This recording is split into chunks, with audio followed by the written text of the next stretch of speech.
হুট করে মেহমান চলে এসেছিল। আর মেহমান তো আল্লাহর রহমত, ঘরে আসা ভালো। আসসালামু আলাইকুম, আইদিস কিচেন হাউজে আপনাদের স্বাগত জানাই। যে বাজারে আমার ভিডিওটি দেখছেন আশা করছি আলহামদুলিল্লাহ ভালো আছেন। আমরাও আলহামদুলিল্লাহ ভালো আছি। তো এক হাঁড়ি গরুর মাংস বসিয়ে দিচ্ছি, দেখতেই পারছেন। তো মেহমান এসেছিল হুট করেই।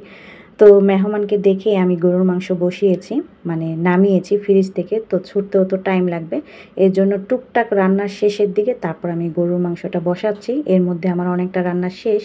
ভাত রান্না করেছি, ডাল রান্না করেছি, সাথে মিষ্টি কুমড়া ভাজি করেছি। ওইগুলোর ভিডিও আর নিতে পারিনি, খুবই তাড়াতাড়ি করে করতে হয়েছে, মানে মাংস ছুটতে ছুটতে আর কি।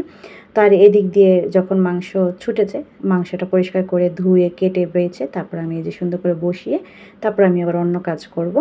তো যাই হোক, যেহেতু মাংস সিদ্ধ হতে অনেকটা সময় লাগবে, তাই প্রথমে আমি একটু টক দই দিয়ে দিয়েছিলাম যাতে তাড়াতাড়ি সিদ্ধ হয়ে যায়। আর যেহেতু আমার প্রেশার কুকার নেই, এই সমস্যার সম্মুখীন আমার হতে হয় যদি কোনো মেহমান আসে বা আমার খুব দ্রুত কাজ করতে হয় তখন আর কি।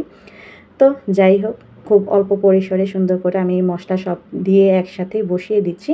আর কোনো প্রকার আমি পানি অ্যাড করিনি, সুন্দর করে কষানোর মাধ্যমে পানি উঠেছে। আবার সেই পানির মধ্যেই আমি সুন্দর করে মাংসটা রান্না করে নিয়েছি, খুবই মজার হয়েছিল। আর এখন বর্তমানে আমি লাড়াচাড়া দিয়ে নিচ্ছিলাম সব মশলা দিয়ে। এখানে একটু গোলমরিচের গুঁড়োও দিয়েছিলাম, এজন্য একটু ঝাল ঝালও লেগেছিলো। সাথে গুঁড়া মরিচ ছিল, হলুদের গুঁড়ো ছিল, যে যেরকম হয় যেরকম দিই আর কি গরুর মাংসতে আমরা মশলা। তো আমি একটু বেশি পরিমাণে দিয়েছি যাতে গরুর মাংসের কালারটা খুব সুন্দর আসে। এই যে দেখেন মাঝ পথের ভিডিও এটা, খুব সুন্দর করে পানি উঠেছে। তারপরে এই পানির মধ্যে আমি মাংসটা কষিয়েছি।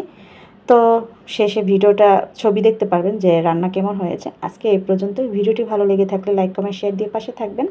আর রান্নাটা কেমন হলো অবশ্যই কমেন্ট করে জানিয়ে যাবেন। আজকে এই পর্যন্তই। আসসালামু আলাইকুম।